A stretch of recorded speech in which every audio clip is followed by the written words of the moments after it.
Onun üçün mənə görə ən birinci şey qətiyyən anasını, atasını şikayət etməməkdir. Adam baxır, görür ki, onlar təkdilər, o heç kim qorumur, onda elə bir başlayırlar bullying eləməyə.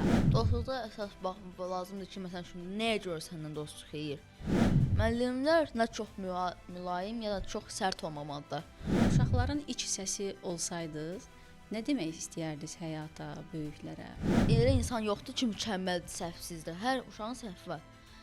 Amma sizin hələ vaxtınız vardı düzəltməyə. Tutaq ki, ortada 70 il yaşayırlar insanlar, 80-70 il yaşayırlar. Və sizin o çox il ərzində siz dəyişdirə bilərsiniz hər hadisəyi. Bir dəfə yox, mükəmməllik eləməyin. Tam deyirəm ki, mükəmməl eləməyin. Amma çalışın o xasiyyəti biraz tərk etmək, pis xasiyyəti tərk etmək, yaxşı xasiyyəti biraz yüksəltdirməkdir də. Məncə həm də 12 yaşa qədər elə bil öz uşaqlığını yaşamaq və 12-dən sonra elə bil böyük sayılırsan və o böyük vaxtını yaşamaq. Biz deyəndə ki, qısnama, yəni bullying, bu ən çox qrup şəklində baş verən bir hadisədir. Heç bir insanın psixoloji sərhədini keçmək onun izni olmadan olmaz. Biz onlara deməyək, şikayət kimi olar. Onlar bizi hiss etsinlər, onlar bizi görsün. Valideynlərimizin ən böyük səhvləri nədən ibarətdir? Başlayırlar öz zamanələri ilə hər bir şeyi müqayisə etməyə. İndi kiçik, xırda bir məsələyə görə həqiqətən böyük və qlobal bir problemə çevrilə bilər. Valideynlər çoxsu uşaqlarındakı o əzikliyi görəndə bunu qəbul etmirlər.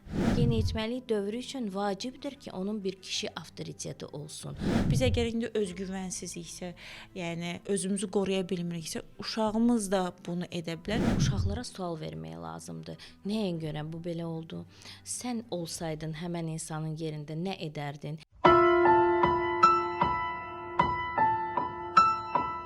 Əsas özüm, əsas közümə xoş gəlmisiniz. Bu gün Uşaqlar gününə həsr olunmuş bir video hazırlamışıq sizin üçün. Biraz fərqli formatda həm uşaqların fikri olan, həm də eyni zamanda bizim və uşaq psixoloqumuzun fikrini eyni anda sintez edib sizə çatdıracağıq. Əsas özüm, əsas közüm kanalına xoş gəlmisiniz. Mən Neyla Şirinovayam. Mən isə Tamerlan Şirinova. Xoş gəlmisiniz. Sağ olun. Bu gün nə danışmaq istəyirsiniz bizlə? Uşaqlar elə bil bullying söhbətindən elə bil Danışmaq istəyirsiniz? Bəli. Biz həyatda bunu müşahidə etmisinizmi? Mən arada məsəl üçün də mənim qohum sinif yoldaşları bir nəfər bullying edir, çünki heç nə edə bilmir, qoruya bilmirdi özünü, o da çox pis eləyir özünü. Ümumiyyətlə bullying nə deməkdir? Məncə bunu deyək. Bullying bir nəfəri və yaxud bir zəif insanları sıxışdırırlar, elə ki, sözlərlə sıxışdırırlar. Əllə, qolla yox, sözlərlə sıxışdırırlar. İcazə vermirlər ki, qoy rahat yaşasın. Həmişə elə bil ki, onun düşmən zaddır ki, düşmənlərdir ki, gəlib elə ki, hücumlu eləyəcək, öldürəcəklər bu dəqiqə.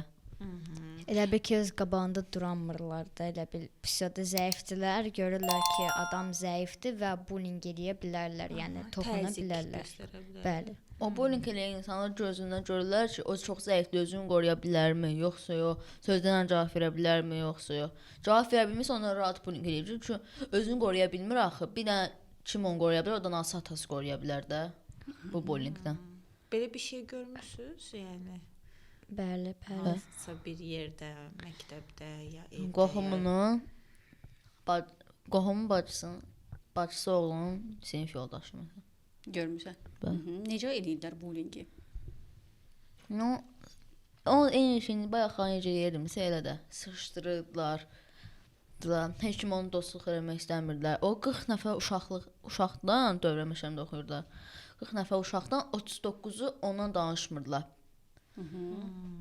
41 uşaq idi, 39 danışmır. Birisi ümumiyyətlə nə dostu idi onun, nə də şeydi. Onlar tərəfindən, nə o qızın tərəfində idi də. Tək qalmışdınız. O isə oradakı təşkilan isə o 41-ci uşaq idi də. Bu il gəlmişdi də, yəni ki, o məktəbə. Həqiqətən də uşağın tək qalması biraz narahatçılıq hissi verir. Siz heç tək qalmısınızmı bax belə bir hadisədə? Məndə elə şey olmayıb. 5-ci sinifdə. 5 sinifdə mən 5 sinifdə bir dənə mənim normal dostum var idi. Normal dostum vardı, o həmişə mən həmişə onu olmuşam da, yəni ki. Bir dənə dostum var da, indi bizə oxuyur. O isə arada ağız əyirdə kömək istəyirsə. Mən də elə bil bağçada ancaq oğlanlarla elə bil dost edirdim. Amma elə bil ki, qızlar məndən qıraq çəkirdilər. Mən bilmirəm niyə. Amma ən çox elə bil mən oğlanlarla oynayırdım. Çünki qızlar mənim yanıma heç gəlmirdilər, dost etmək istəmirdilər. Sonra bağçada elə bil 4 dənə qız idi. Mən və 3 dənə qız. Onlar belə oyun oynayırdıq. Məsələn, belə çox maraqlı oyun idi. Yadıma düşmür nə idi o. Elə bil hər gün davam edirdi o. Yəni biz astanovkada və Dayanmadan. Bəli, dayanmadan və sonra elə bil bağçadan biz çıxdıq. 5-də bir getdik, hamımız yadımızdan çıxdı. O oyun özümüz heç nə belə. Bəs məktəbdə görmüsənmi? 5-də eyni elə 4 nəfərik. Belə bir dənə sinifdə oğlan var. Onu da bullying eləyirlər. Çox belə qorxaq oğlandı belə. Yəni görürlər ki, qabağında duramır özündən, heç kim qoruya bilmir. Hamı başlayır qışqırmağa, davam edirdilər qışqırmağa. Yəni belə deyim, yəni onu saymırlar da, elə bir qışqırırlar, belə vururlar, döyürlər, ağız əyirlər. Yəni o tək qalır, yanında heç kim yoxdur. Bir dənə dostumuz var belə, yəni yaxında olur arada, belə yəni qoruyur arada, amma o yəni hər gün olmur da yanında. Arada gəlmir vəbşə. Olmur. Aydındır. Yaxşı, o zaman indi baxın bu videonu çəkirik uşaqlara, həqiqətən də həm valideynlərə nə isə göstərmək sizin adınızdan ki, biz iyunun 1-nə, yəni uşaqlar gününə xüsusi olaraq bu videonu hazırladıq. Yəni sizin də həmən o uşaqlara səs olaraq kömək edə biləcəyiniz. Məsəl üçün, sən bağçada keçmisən, sən isə 5-ci sinifdə o vəziyyətdən necə çıxdınız? Məsəl valideynizə deyərək, mamaza ya da papanıza deyəndən sonra ki, o rahatlıq hissinizi mi deyim, ya o uşağa kömək edərkən özünüzü yaxşı hiss etməyiniz kimi. Və məsəl üçün, həmən bu proseslər, yəni bu şeyləri yaşayan uşaqlara nə məsləhət görərdiniz? Ən birincisi, gəlib öz yaxınlarına şikayət etməməlidir. Yəni anasının atası o qətiyyən şikayət etməsə, ona görəcəklər ki, bir də anası atası eləyir və öz-özünə cavabdeh deyil. Daha başlayır, daha da böyük bullying eləməyə. Hamı da ondan dostluq eləmək istəməyəcəkdir. Çünki anasına deyirlər bir balaca şey. Onun üçün mənə görə ən birinci şey qətiyyən anasının atasına şikayət etməməkdir. Əgər döyürlərsə, başlayırlarsa şey eləməksə, nəfsini söyməyə, söyüşməyə, onu da anasının atasına deyir. Amma belə sözlərlə deyirsə, adi sözlərlə də ona qətiyyən deməməlilər. Yaxşı, şikayət eləmədi. Bəs özü nə eləsin? Davamlı şəkildə bullying olunacaq, təzyiqlər, narahatçılıqlar davam eləyəcək yaxın. Bəs nə eləsin ki, bu dayansın? Məncə çalışsın elə bir qabağında durmağa ki, yəni bullying eləməsinlər. Çünki adam baxır, görür ki, onlar təkdilər, o heç kim qorumur, onda elə bir başlayırlar bullying eləməyə. Amma o qabağında dursa, məsələn desə ki, niyə belə edirsiniz? Mən də insanam sizin kimi, mən də sizin kimi uşağam. Onda ola bilsin belə dostluq edərlər, yəni bullying etməzlər. Nə gözəl, həqiqətən də deməli özünüzü ifadə eləyib, həqiqətən də dediyimiz təqdirdə sözümüzü, onda bu təzyiqlər, bullyinglər dayanır. Bəli. Bəzi insanlar götürürlər. Ya dostluq eləyəcəklər, onu çalışıb dostluq eləyəcək. Bəzi insanlar bullying eləməyə davam edəcək. Görəcəklər ki, biraz dostları var, onda bullying eləməyi azaldacaqlar da. Tamam. Bəs ola bilərmi ki, həmin bullying edən insanlar həmin o bullying olunan uşağı qorxutsunlar ki, heç kimə deməməlisən. Əgər desən, səni daha çox incidərik. Məncə müəllimə demək lazımdır, ya da ki, yaxında elə bil ancaq dostuna yox, özündən böyüyünə demək lazımdır. O da gəlsin, qorusun, desin ki, o da insandır, əgər o qabağında duramır. Amma dura bilirsən, amma özün deyə bilər, yəni onu qorxmaq lazım deyil. Desin, bullying eləməsinlər və elə bir şurada dost eləcəklər və belə. Bəs müəllimlər necə bunu fərq edirlərmi, görürlərmi? Məncə müəllimlər sinifdə yoxdursa, onu görmürlər də, amma hiss edə bilərlər. Çünki bilirlər də hər uşağın xasiyyətini. Tam yaxşı bilirlər uşaqların xasiyyətini. Necə məsələn zarafatcıldır, gülür, ağlayır hər şeyə. Ona görə də hiss edə bilir. Amma görməyə bilər, amma hiss edə bilər. Bəs amma onda siz də burada artıq deməlisiniz. Yəni şikayət kimi deyil də, burada paylaşmaq deyirik biz buna. Yəni mənim bu narahatçılıqlarım var, mama ya da ata ya da müəllimə. Bu kimi şeylər yaşayıram. Bundan mənə necə kömək ola bilərsiniz? Arada məsələn həm də elə olur ki, müəllimələr də o uşağı который bullying eləyirlər, onu da sevməyə bilərlər. Ona görə də mütləq deməlidir mamava ya da atava deməlidir. Yəni yaxınlarına deməlidir. Çünki müəllimə də kömək etməz burada. Çünki onlar da axı sevmirdilər o oğlanı который bullying edirlər ya da o qızı. Ya da ki, kimsə uşaqlıqda həmin 10 yaşında olan onu bullying eləyəndə o vəziyyətdən çıxa bilən insanlar danışmalıdır da. Hansı o əvvəllər bullying edirdilər, o çıxa bildi o vəziyyətdən. Onlar danışmalı ki, daha böyük məsləhət ala bilsin ki, necə çıxa bilər həmin bullyingdən. Gözəl. Bəs Məncə sən də elə sualım mənim də açıq desəm yoxdur. Maraqlıdır onların cavabı. Bəs yaxşı, sizin yaşda uşaqlar necə dostluq etsinlər? Dostluqda nəyə fikir vermək lazımdır? Dostluqda əsas baxmaq lazımdır ki, məsələn şimdi nəyə görə səndən dostluq eləyir? Bəzi insanlar var ki, sənin pula görə dostluq eləyirlər. Yəni Ya istifadə da bir edir. şey, tamamilə bir şey. Əgər o şey tamamilə bir şey, yəni pula görə, onunla oynamağa görə. Bir də var əsl dost. Hansı ki, sən hər şeyə görə sənə eləyər. Hansı ki, sənin pulun olmasa da səndən dostluq eləyər. Sən çox ağlasan da səndən çox eləyər. Və atalar sözü var ki, dostlar gündə tanınır. Yəni hansı bir pis gündə dost, onu biləcəksən, sənin əsl dostun yoxsa pis dostundur. Nə gözəl söz həqiqətən də. Bəs səncə? Məncə elə Tamerlan dediyi kimi, məsələn dostu elə bir pula görə ya da ki, onunla daha çox oynayırsa, onunla dost etsə, o çoxu da adamlar bilsə, məsələn, dost etməyəcəklər qətiyyən və onlar tək qalacaqlar da yenədən. Amma belə hər şeyə görə dost etsən, yəni pula görə yox, prosta elə bil dost, o sənin qabağında dura bilər, sən ağlasan sənə kömək edəcək, yıxılsan da kömək edəcək. Onda bilinir ki, əsl dostdur və o dostu ilə который bullying ya da onunla dost etmək istəyir eləməyə, onunla dost edərlər. Bəs yaxşı, siz indi məktəbdə oxuyursunuz, özəl məktəbdə oxuyursunuz. Bəs razısınızmı təhsil sistemindən, təhsildən, müəllimlərdə xoşladığınız və yaxud xoşlamadığınız, təhsildə xoşladığınız, xoşlamadığınız məqamlar hansıdır?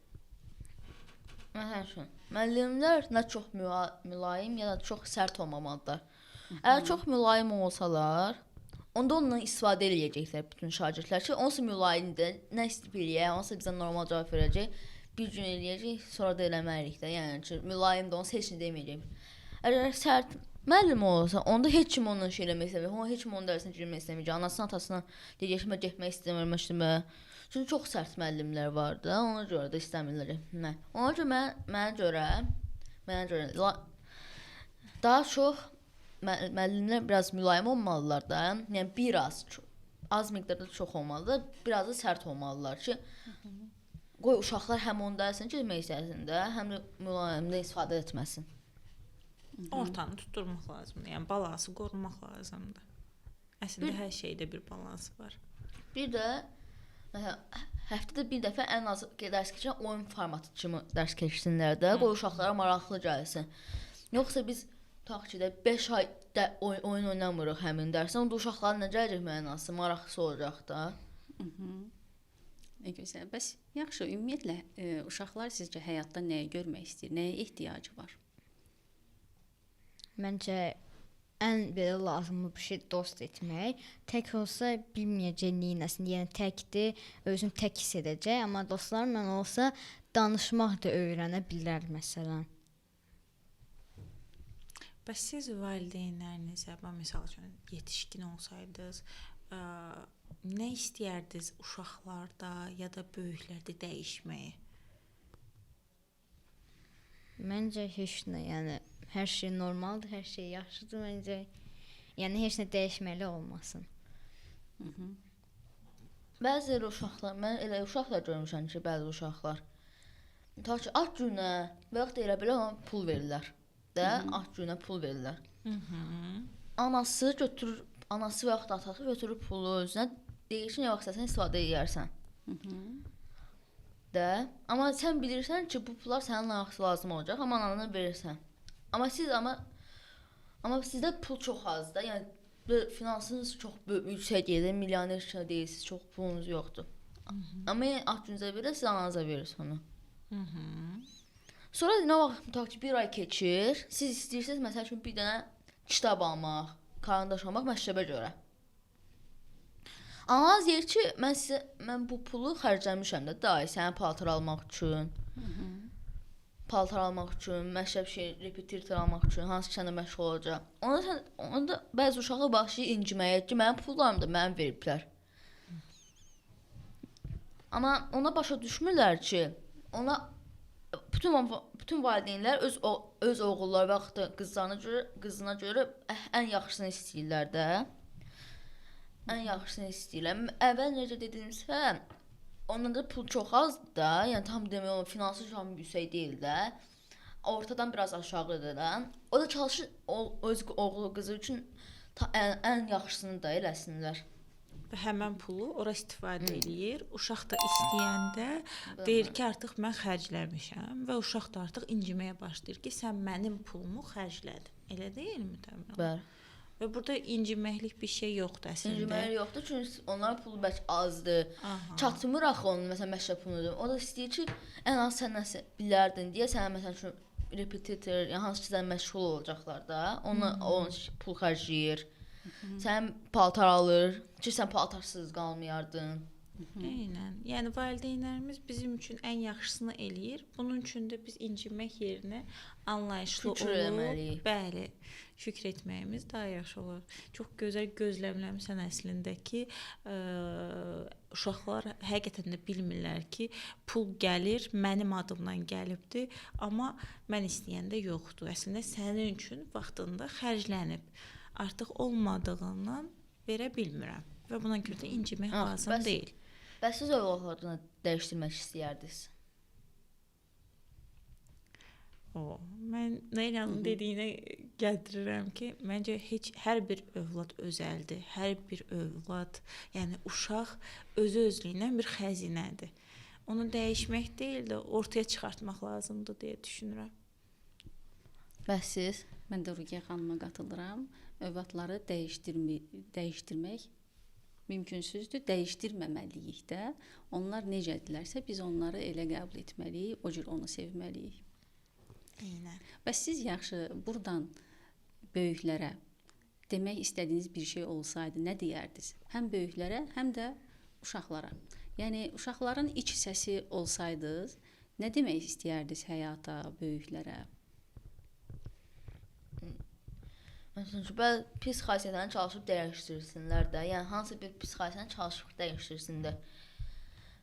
Bütün insanlar onun öz səhvləri var. Elə insan yoxdur ki, mükəmməldir, səhvsizdir. Hər uşağın səhvi var. Amma sizin hələ vaxtınız var da düzəltməyə. Tutaq ki, ortada 70 il yaşayırlar insanlar, 80-70 il yaşayırlar. Və sizin o çox il ərzində siz dəyişdirə bilərsiniz hər xasiyyət. Bir dəfə yox, mükəmməllik eləməyin. Tam deyirəm ki, mükəmməl eləməyin. Amma çalışın o xasiyyəti biraz tərk etmək, pis xasiyyət tərk etmək, yaxşı xasiyyəti biraz yüksəltdirməkdir də. Gözəl. Çox gözəl. Neylə, sən demək istədiyin nəsə varmı? Məncə həm də 12 yaşa qədər elə bil öz uşaqlığını yaşamaq və 12-dən sonra elə bil böyüyü sayılırsan və o böyük vaxtını yaşamaq. Balaca vaxtı yaşamağa 12, məsələn 12 ildir və 12 ildən çox, yəni lap çoxdur da. Ondan da böyük hissəni yaşamaq. Biz amma çalışmalıyıq ki, 12 ilə biz ancaq uşaqlığımızdan da məsələn dırnaq etmək məsələn o 12-dən sonradır da, yəni uşaqlığın da lazımdır elə bir yaşamaq ancaq. Yəni ki, hər yaşın özünü vaxtında yaşamaq Bəli. lazımdır. Məsəl üçün 12 yaş üçün sən bütün uşaqlığını yaşamalısan. Nə istəyirsən onu eləməlisən, oyna, nə qədər istəyirsən oyna. 12-dən 18 yaşa kimi yeniyetmədir də. Orada sən çalışmalısın, daha çox dərslərini oxumalısan. Çünki sən universitetə qəbul olunacaqsan, gedib hansısa bir peşədə işləyəcəksən. Orada da məsələn 12-dən 15-ə kimi sən uşaqlığı necəsə yaşaya bilərsən də, amma çox yox, amma vaxtın olacaqdır məsəl üçün.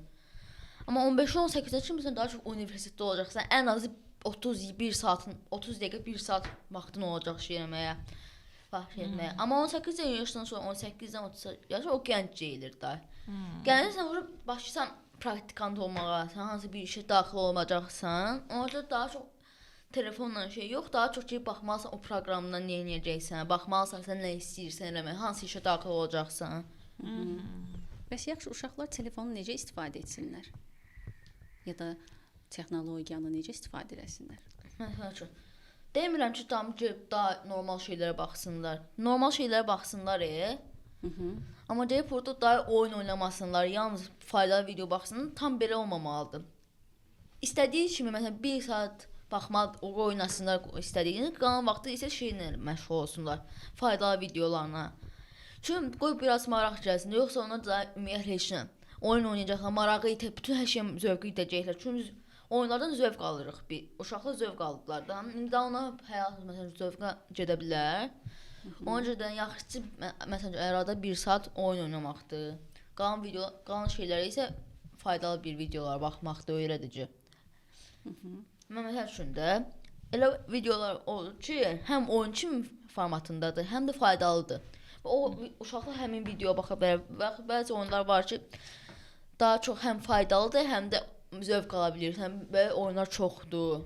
Amma uşaqlar oynayırsa yüklənmirlər. Və maksimum gündə, məsələn, maksimum 2 saat baxmaq olar telefona, amma daha yaxşı gündə 1 saat baxmaq daha yaxşıdır.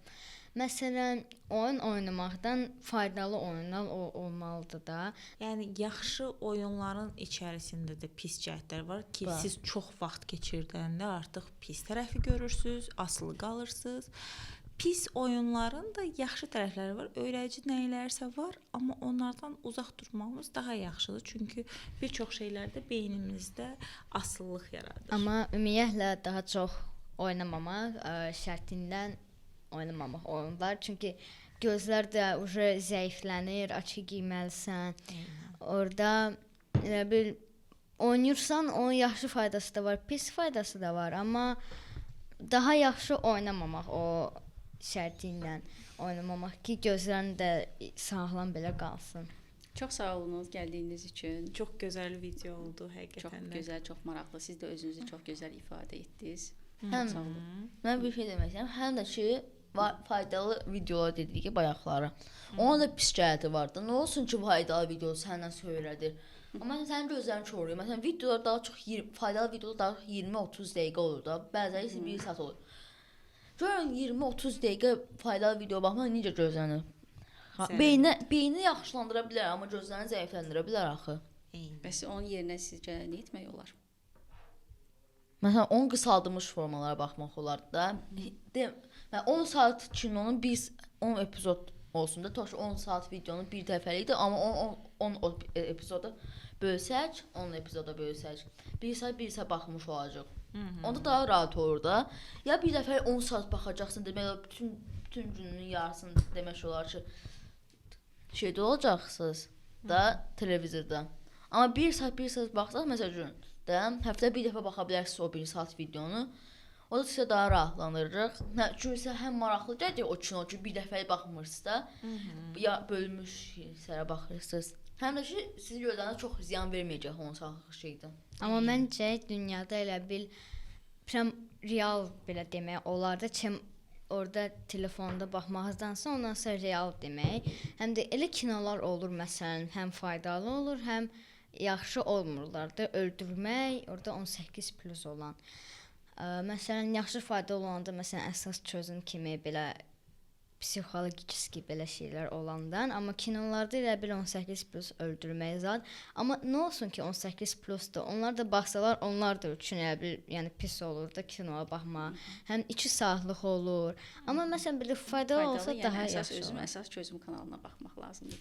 Bəli. Bayaqda onun çox sağ olun gəldiyiniz üçün. Təşəkkür Təşəkkür edirik. edirəm. Bir Sağ də olun. bunu qeyd etmək istəyirik ki, uşaqların valideynləri də burdadır. Hətta uşaq psixoloqumuz da burdadır.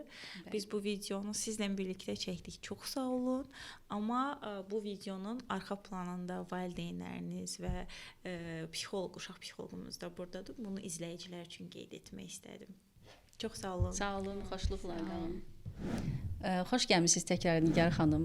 Sizi burada gəlmisiniz. təkrar Təşəkkür görmək edirəm. çox xoşdur. Çox şadam. Bəli. Biz burada uşaqların daha çox aktual problemlərindən, hətta uşaq deyil də biraz daha çox yeniyetmə uşaqların aktual problemlərindən danışsaq, siz burada daha çox bu mövzuda daha çox nələri müşahidə edirsiniz?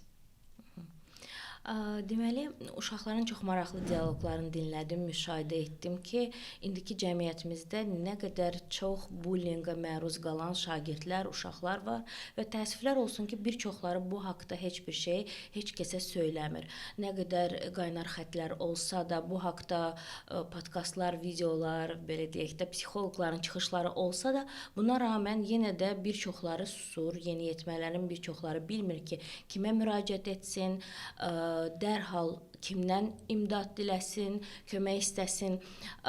Ümumiyyətlə biraz qısaca mən deyim ki, bullying nə deməkdir? Bullying kütləvi şəkildə də ola bilər, fərdi şəkildə də ola bilər. Lakin biz deyəndə ki, qısnama, yəni bullying, bu ən çox qrup şəklində baş verən bir hadisədir.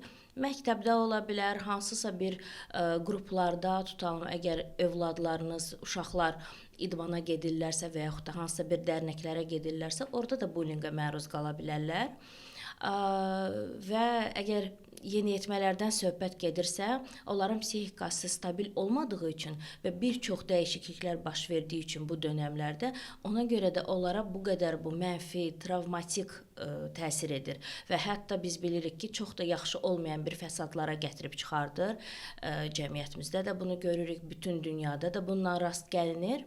Bullyinqin bir neçə növləri var. Verbal bullying, fiziki bullying, kiberbullying. Hansı ki, kiberbullying son illər, son 10 ildə baş verən bir hadisələrdir. Sosial şəbəkədə, sosial platformalarda insanlar bir-birlərinə, yəni yeniyetmələr bir-birlərinə xoşa gəlməyən mesajlar göndərirlər, bir-birlərinin şəkillərin Photoshop edib, dəyişib yönləndirirlər digərlərinə, onların izni, icazəsi olmadan. Və kiberbullying son zamanlar nəyə görə aktualdır? Siz bilirsiniz ki, indi rəqəmsal digital dövrdür və övladlarımızı, uşaqlarımızı bu dövrdən heç cürə belə deyək də izolyasiya edə bilmərik, heç cürə onları orada müdafiə edə bilmərik. Onlar bu mühitdə də baş çıxarmalıdırlar bu həmən rəqəmsal dövrdə. Lakin hər bir valideyn, mən deyərdim ki, fərq eləmir ana və ya ata. Valideynlər dedikdə biz 2 nəfəri, yəni cüt insanlardan söhbət gedir, cütlükdən söhbət gedir. Həm ata öz tərəfindən, həm də ana övladı ilə bu mövzuda mütləq danışmalıdır. Heç bir insanın psixoloji sərhədini keçmək onun izni olmadan olmaz.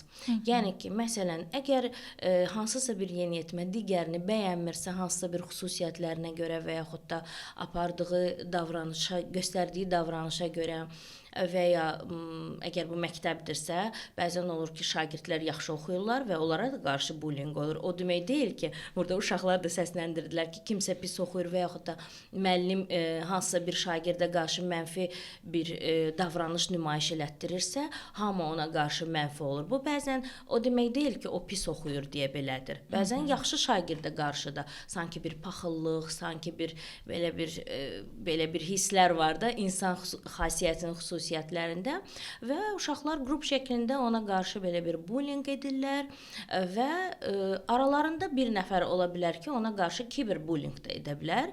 Yəni adı çəkilmədən fake profillərdən ona yazıb hansısa bir hədə-qorxu məktubları yönləndirə bilər, hansısa hədə-qorxu olan bir şəkillər ünvanlaya bilər və burada valideynin rolu nədir? Təbii ki, övladında belə bir halı biləndə, xəbər tutanda mütləq şəkildə onunla danışmalıdır. Sakit, qınama formasında yox, əmr formasında yox, əsla sakit bir formada onun nə üçün kökündə köklü bir səbəblərin nə olduğunu aşkara çıxarmalıdır. Təbii ki, burada valideyn tək də ola bilər ki, başa çəkə bilməz, psixoloqa, psixoterapevta, bəlkə də psixiatra da müraciət edə bilərlər vaxtında, zamanında. Ona görə ki, artıq 13 yaş dövrü elə bir dövrdür ki, burada uşaqlar da söylədilər ki, çox vacib bir dövrdür. Vacib olduğu kimi də həmçinin də çox həssas bir dövrdür. Ona görə ki, 13 yaşa qədər burada uşaqlarımız söylədiyi kimi uşaq oynayır, əylənir, çox vaxt keçirir və bəzən bəzi məsələlərin fərqinə varmır. Düşünmür ki, mən həyatdan nə gözləyirəm, dəyərlərim nədir, hədəflərim nədir, mən nə istəyirəm, məqsədim nədir. Lakin 13 yaşından sonra o artıq bilir ki, məsələn, hansı universitetə daxil olacaq bu istiqamətdə, hansı proqramları seçməlidir, hansı qrupları və s. 13 yaş yeniyetməlik dövrünün ən pik nöqtəsidir. Hətta uşaqların da belə qeyd etdim, çox üzr istəyirəm. Belə bir söz işlətdilər ki, valideynlər bizi hiss etsinlər. Yəni biz onlara deməyək, şikayət kimi olar. Onlar bizi hiss etsinlər, onlar bizi görsünlər. Bax burada da artıq valideynlərin də biraz görməyi və onlara nəzarəti də çox önəmlidir. Elə deyilmi Gərxan? Düzdür, elədir. Sadəcə olaraq düzdür. Bütün yeniyetmələr nə istəyir bu yaşda? Ümumiyyətlə belə bir sual versək, onlar ancaq anlayış istəyirlər, diqqət və onlara zaman ayırmağını istəyirlər və bütün yeniyetmələri biz indi hətta belə deyək də bir sorğu da keçirsək, deyəcəklər ki, biz istəyirik ki, valideynlərimiz bizə qarşı empatiya qursun. Yəni özləri də o yaşda olublar, bizi anlasınlar. Sadəcə olaraq zamanlar fərqlidir. Biraz vaxt, məsələn, valideynlərimizin ən böyük səhvləri nədən ibarətdir? Başlayırlar öz zamanələri ilə hər bir şeyi müqayisə etməyə. Bu da gənc yeniyetmələrin heç birisinin xoşuna gəlmir. Yeniyetmələr ən çox müraciət edəndə bunu söyləyirlər ki, nəyə görə bizim valideynlərimiz daima öz vaxtları ilə bunu müqayisə edirlər. Bizim vaxtımızda belə deyildi, bizim zamanəmizdə hər şey başqa cür idi və s. Qətiyyən bu cümlələrdən deyərdim ki, heç istifadə etməsinlər. Ona görə ki, indiki dövrlə əvvəlki dövrün arasında çox böyük bir fərq var və artıq ekologiya dəyişib, zamanə dəyişib, zaman dəyişib, vaxt dəyişib. Bir çox baxdığımız filmlər dəyişib və filmlərin ssenariyası, motivləri belə dəyişib və biz bildiyimiz kimi də elə bir film çəkilib ki, son zamanlar Netflix serialıdır. Yeniyetməlik dövrü ilə bağlıdır və böyük bir rezonans yaradıb cəmiyyətdə və deyərdim ki, dünyada belə insanların artıq bu haqda danışmağı heç də təəccüblü deyil. Ona görə ki, həmən serial olmuş bir hadisələr üzərində qurulmuşdur və ssenari müəllifləri, rejissorlar özləri də məqsədli şəkildə həmən serialı çəkiblər. Və mövzuların bir çoxları da orada elə kiberbullying, cəmiyyətin təsiri, şagirdlərin bir-birinin qısnaması və onun törətdiyi bir nəticələr. Bəs yaxşı, biz bullyingdən danışdıq. Bullyingə məruz qalan uşaqlar, bunlar həyatlarında, ailədə, cəmiyyətdə nə yaşayırlar ki, onlar bullyingə məruz qalırlar və yaxud da bullying edən uşaqlar, onlar bəs hansı duyğularınla bu bullyingi etməyə başlayırlar? Psixoloqlar belə bir qənaətə gəliblər ki, bir çox bullying edən, yəni aqressor olan insanın, yəni uşağın, yeniyetmənin özünün bir köklü səbəbləri var. Nə kimi? Travmatik bir ailə hekayəsimi deyək, travmatik bir uşaqlıq illərimi deyək. Yenə də hər bir şey çox fərdidir. Biz deyə bilmərik ki, hamı da bu belədir. Lakin bəzən şagirdlər var ki, yeniyetmələr var ki, onlar hansısa bir cəmiyyətdə, tutalım, ailədən özünü lider kimi apara bilmirlər, özləri orada diqqət mərkəzində ola bilmirlər. Onların orada sözü keçmir. Məsələn, tutalım ailədə ortancıl bir uşaqdırsa, adətən böyük uşağın sözü keçir və ya balacanın əmrləri həyata keçir. Bu ortancıl uşaq qalır biraz belə diqqətsiz və bəzən olur ki, biz rastlaşırıq hansı hallarla həmin o uşaq hiperkompensasiya bir funksiyası olaraq digər bir cəmiyyətdə hara ola bilər? Yeniyetmədirsə, deməli bu məktəbdir və yaxud da hansısa bir dərnəkdir. Orada özünü bir aqressor kimi, bir lider kimi istəyir ki, büruzə versin və o da uşaq olduğu üçün, yeniyetmə olduğu üçün bilmir ki, hansı bir fəsadlar ola bilər, yəni hansı nəticə ilə bu təəssüflər olsun nəticələnə bilər. Başlayır bir qrup uşaqlarla həmin o təbliğatları aparmağa. Elələri də var ki, təsir altına düşür. Elələri var ki, neytraldılar, yəni heç bir bullyinqin iştirakçıları olmurlar. Lakin onlar da nə qədər desələr ki, biz kənarda dayanmışdıq, heç bir şey etmirdik, amma onlar da bullyinqin iştirakçılarıdır. Orada deməli kimlər olur? Bullyinqin iştirakçıları, izləyicilər, neytrallar, əsasən aqressor və qurban. Köklü səbəbləri ən çox ailədən qaynaqlandığını görürəm, bunu öz şəxsi təcrübəmdə və söylədiyim kimi, əgər bu kiçik məktəbli dövrdürsə, bəzən də olur ki, qaynaqlanan səbəblərin də bir çoxları dərs oxumaq, yaxşı oxumaq və yaxud da yaxşı oxumamaq kimi müəllimin də təsirləri var, cəmiyyətin də. Lakin kökündə bunların hər birisinin yığılmış bir qəzəb, bir aqressiya, bir hirs var ki, onlar özünə bir qurban tapırlar və onu da belə deyək də instinktiv olaraq hiss edirlər və seçirlər cəmiyyətdə və təəssüflər olsun, onun üzərində bütün bu istəklərini həyata keçirirlər. Bəs bullyingə məruz qalan uşaqlar bu vəziyyətdə necə davransınlar? Valideynlərinə bunu necə bildirsinlər? Və yaxud da ki, belə deyim ki, nəyə görə valideynlərinə özlərini ifadə edə bilmirlər? Hətta bayaq biz uşaqların videosunda, yəni kadrlarına baxdığımızda orada belə bir söz işlədirlər ki, qətiyyən valideyninə demək olmaz. Bu da nədən irəli gəlir? Siz qeyd etdiniz ki, orada izləyici rolunda olan uşaqlar da olur ki, onları da bullying edən uşaqlar, onları da təsir altına salıb, siz də heç əgər bullying olunan uşağa qarşı hər hansı mərhəmət göstərsəz, sizə də eyni şeyləri edəcəyik deyə onlara bildirirlər və yaxud da ki, onlara qorxuzurlar ki, valideynlərinizə və yaxud hər hansı bir kimsəyə bunu desəz, biz sənin başına daha böyük oyunlar aça bilərik deyə qorxuzurlar. Burada bax uşaq özünü necə qorusun və yaxud valideynlərinə bunu necə ifadə etsin, valideynləri necə uşağa belə deyək, doğru yanaşsın, nəyi göstərsin, desin. Cəmiyyətimizdə belə yazılmayan bir qanunlar var yeniyetmələr arasında. Əgər hər hansı bir hadisə baş veribsə, sən bu haqqda heç kəsə söyləməməlisən.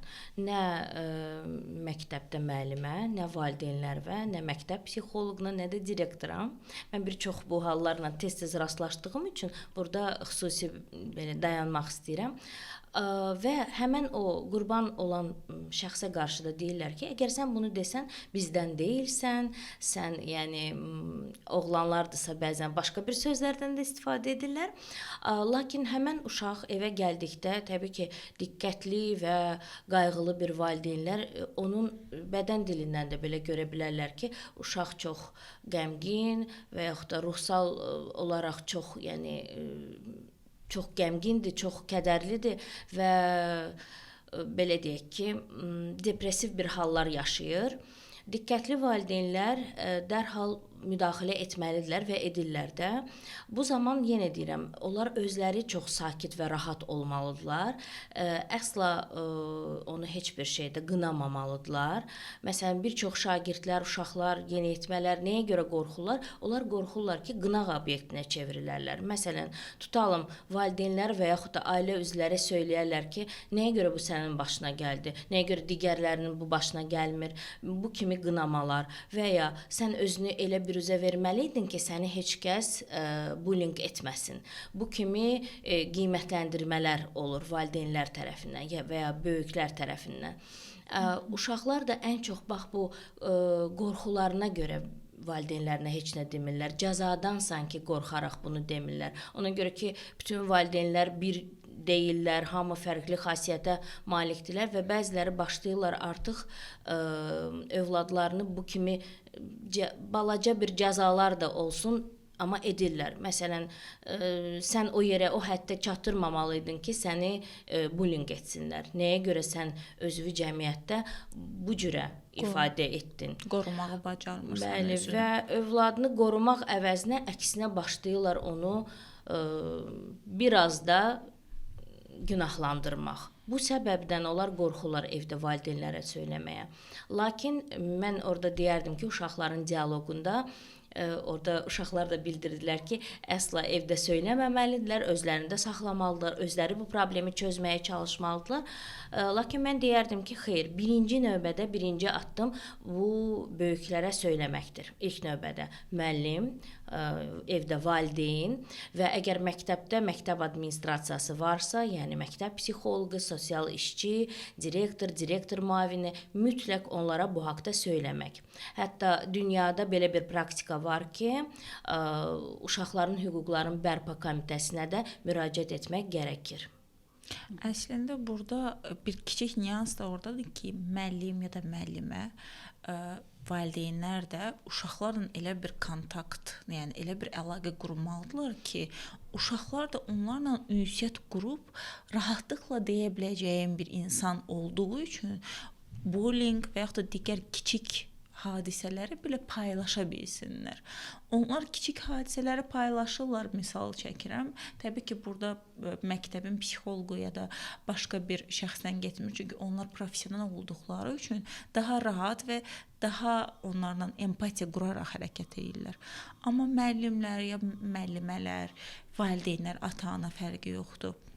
Burada biraz daha diqqətli olmalıdırlar ki, indiki dövrlə bizim yaşadığımız dövr tamamilə fərqlidir. Çünki indi kiçik, xırda bir məsələyə görə həqiqətən böyük və qlobal bir problemə çevrilə bilər.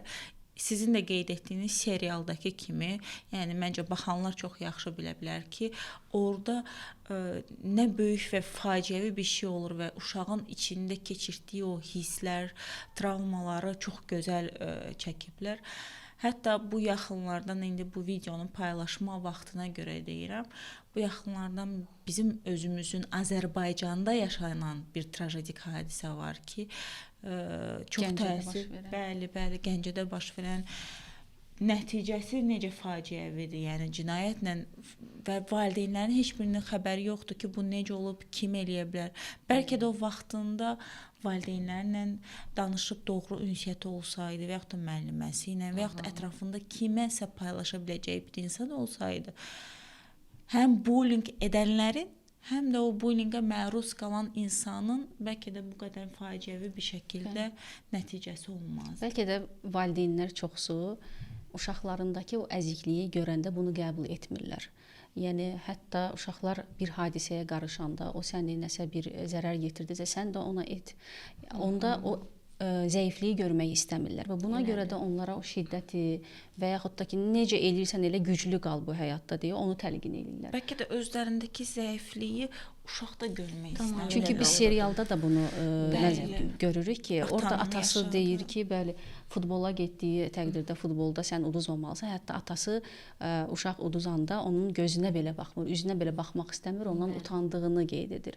Biz niyə uşaqlarımızdan utanaq ki, yəni bunu nəyə görə uşaqlar ona görə də özünü bizə ifadə edə bilmirlər ki, mən yenə bunu desəm, mənim öz barəmdə hər hansı bir əksikliyimi bildirsəm, məndən valideynlərim utanacaqlar, hətta siz dediyiniz kimi məni günahlandıracaqlar buna görə. Və nəticəsində də o zaman daha böyük faciələrə gətirib çıxardır. Yəni dediyimiz kimi böyüklər, uşaqların da qeyd etdiyi kimi böyüklər, müəllimlər, hər hansı cəmiyyətin böyük üzvləri uşaqları hiss etmək. Biz serialda da görürük, valideynlərin etirafı var ki, sonunda hər şey normal görsənirdi. Uşaq gəlirdi məktəbdən, öz otağındaydı, normal idi, amma biz bilmirdik o nə hiss edirdi, orada nə etdiyini, özlərini günahlandırırdılar. Bir baxın, uşaqlarınız nə hiss edir? Onların ruh halını soruşun birinci. Evə gəldi, təhsil ocağından və ya hardansa. Uşağı öncə hiss edin, soruşun nə baş verdi, günahlandırmadan. Onların yanında olduğunu, hətta onların səhv edə biləcəklərini də onlarda bunu normal şəkildə qəbul edilməlidir. Doğrudurmu? Tamamilə doğrudur və buradan da elə səslənək bəzi valideynlərə ki, bir çoxları anlayırıq, başları işə, karyeraya, sosial həyata, müəyyən bir proyektlərə qarışıb, onları da anlayırıq. Yəni bu da çox vacibdir müasir dövr üçün. Lakin bax o uşaqların yeniyetməlik dövrləri ki var, onu əldən buraxmasınlar. Həmin dövrdə mən demirəm ki, addım bə addım onları izləsinlər, lakin kontrolları, o uşaqların özlərini də hiss etmədən onları kontrol etməkləri, izləmələri, sosial şəbəkədə kimlərə baxırlar, kimləri izləyirlər, kimlərin ssenarisini təkrarlayırlar. Mən hər zaman bu haqda valideynlərə söyləyirəm. Bu mənim belə deyək də çox ağrılı bir mövzumdur. Ona görə ki, bax həmin o buraxılmış, itirilmiş bir zamanı heç bir zaman, heç bir şeydən sonra biz bərpa edə bilmirik. İstəsək belə. Yəni sabah sosial problemlər həll olunur, lakin həmin o yeniyetmə yəni bir başqa bir acınacaqlı nəticələrlə rastlaşır və həmin o tanınmış serialda da bunu görürük ki, uşaq atasından bir çox gözləntiləri var. Nəyə görə atasından? Ona görə ki, yeniyetməlik dövrü üçün vacibdir ki, onun bir kişi avtoriteti olsun. Bu baba ola bilər, dayı, əmi, ata. Kimdə yoxdursa bəziləri trenerlardan misal götürürlər və istəyirlər ki, onların belə deyək də güvənli bir avtoritetləri olsun. Kimisə idollaşdırırlar, ideal bir şəxs kimi gözlərində görürlər. Və serialda isə oğlan atasından bir çox gözləntiləri var və həmin o gözləntilər doğrulmadığı halda o frustrasiya olur. Yəni onu hayal qırıqlığına uğrayır. Təəssüflər olsun, amma ata isə heç bunun fərqinə varmır ki, mənim oğlum bu halda məndən nə gözləyirdi. Lakin sonra biz görürük ki, artıq 4-cü seriyadakı valideynlərin dialoqunda da bunu müşahidə edirik. Artıq təəssüflənirlər, amma artıq gecdir, zaman artıq elə bir həddə gəlib çatır ki, övladlarını tuturlar və o proses getdikcə də bir çox hallar olur.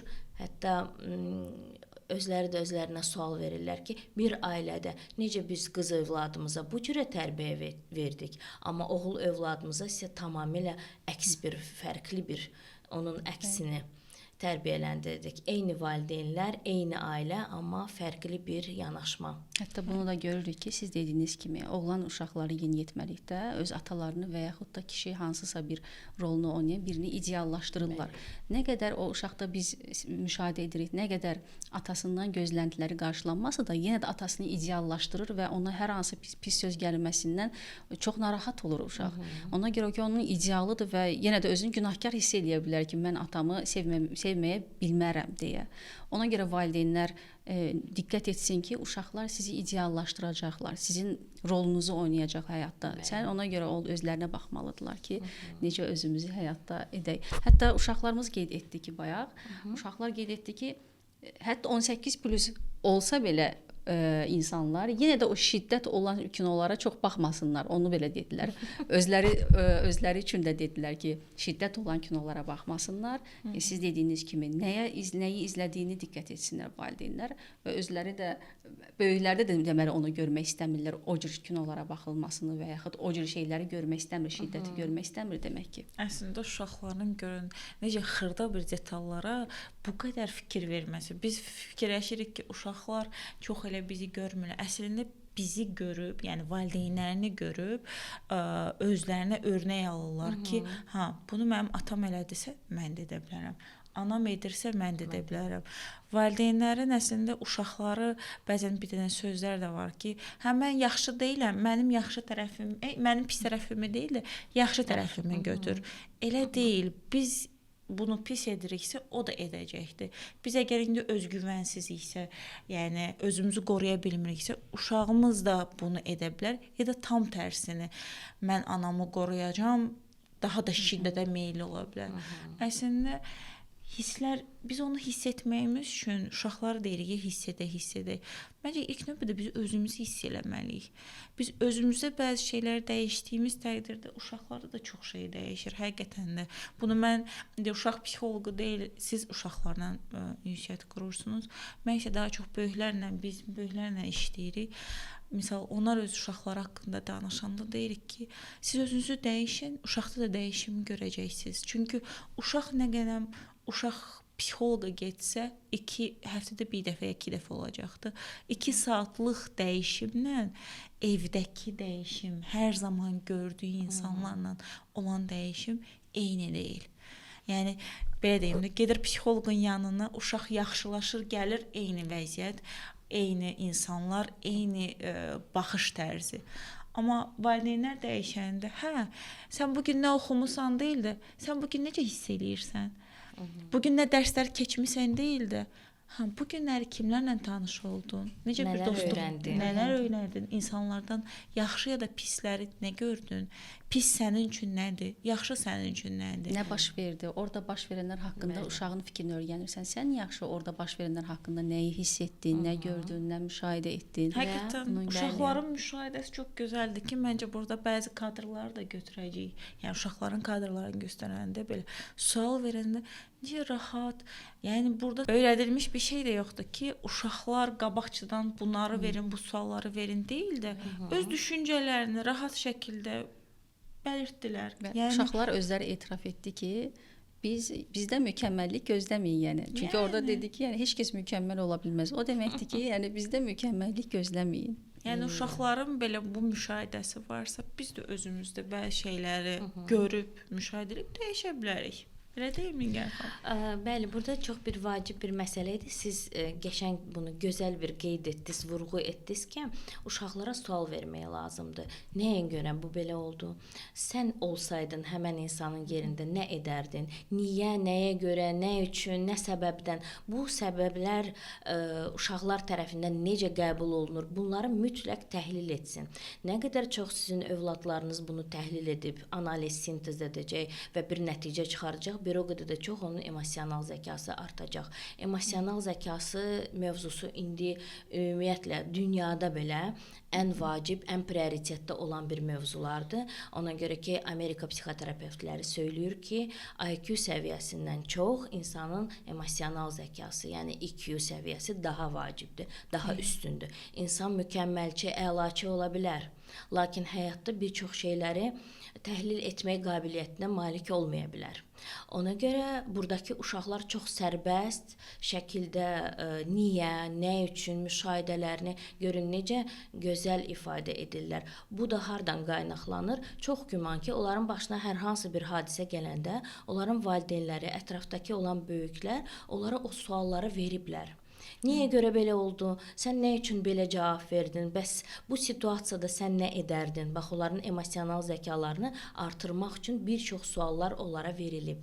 Və bu səbəbdən onlar da özlərinə hansısa bir başlarına gələcək bir hadisədə mütləq şəkildə birinci sualları niyə olacaq? Niyə mənim başıma bu iş gəldi və mən nəyi necə dəyişə bilərəm? Kimi suallar verirlər. Sonra orada bir məqama da siz gözəl toxundunuz ki, bəzən olur ki, heç sözə ehtiyac yoxdur. Hiss etmək, həmən o duyğularımızı onlara hiss elətdirmək. Bəzən valideynlər müraciət edir, söyləyirlər ki, mən övladıma heç bir şey söyləmirəm, amma necəsə o anlayır ki, mənim hiss eləyir emosiyalarımdan ki, bugünkü mənim durumum, əhval-ruhiyyəm elə də çox gözəl deyil. Mən onlara söyləyirəm ki, bu uşaqlar, müasir uşaqlar, bu dövrün, digital dövrün uşaqları vücud dilindən, yəni bizim bədən dilimizdən belə anlayırlar ki, siz bugün hansı durum durumdasınız, sizin kimlə konfliktiniz belə olub, bunu hiss edirlər. Ona görə ki, çox həssasdırlar. Bu həssas belə deyək də dövrlərində də çox həssasdırlar. Ona görə də əgər hər hansı bir problem yaşayırsa bizim valideynlərimiz, indi onlara səslənib bunu söyləyirik, böyüklərimiz bunu uşaqlara yansıtmasınlar qətiyyən.